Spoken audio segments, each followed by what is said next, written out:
आरती आप सभी का स्वागत करती हूँ।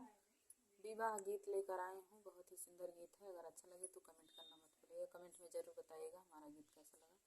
बहुत ही सुंदर गीत है। बसवा के खूटिया में दुई रे करलवारो, एकरे बांसुरिया एक बांस हो, एकरे बांसुरिया एक बांस हो।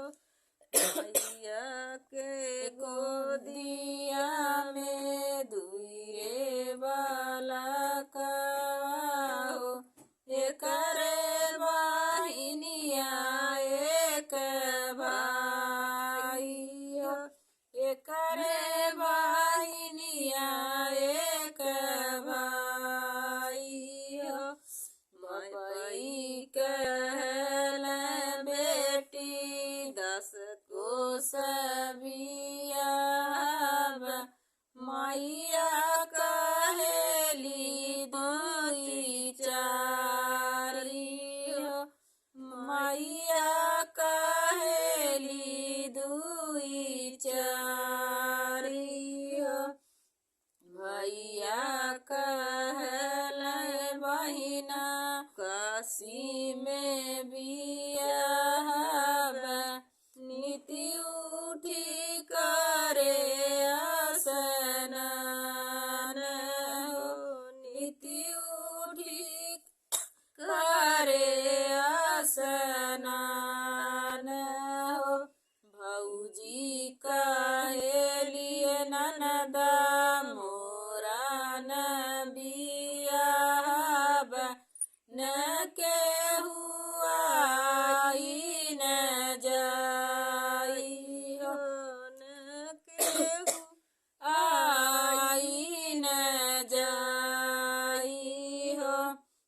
किया तोर भाऊजी हो नोनवा चोरावाली हो, किया तेल दियाली ढरकाई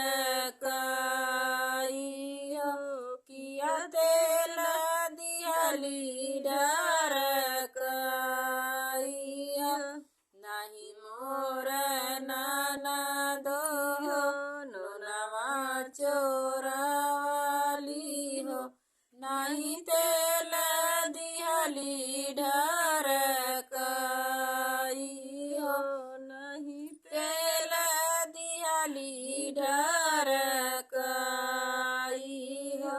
राम रसोईया ननदा बिरहे के बोलाली हो, ओही भैली बाईरिनी हमार हो, ओही भैली बाईरिनी हमार हो।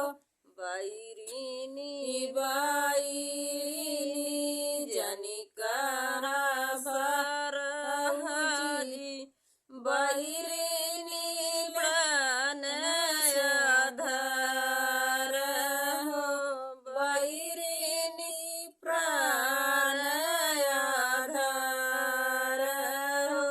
वही बाईरिनिया के कारण सरहजी, देखली में देशवा तोहार हो, देखली में देशवा तोहार हो। बैरिनी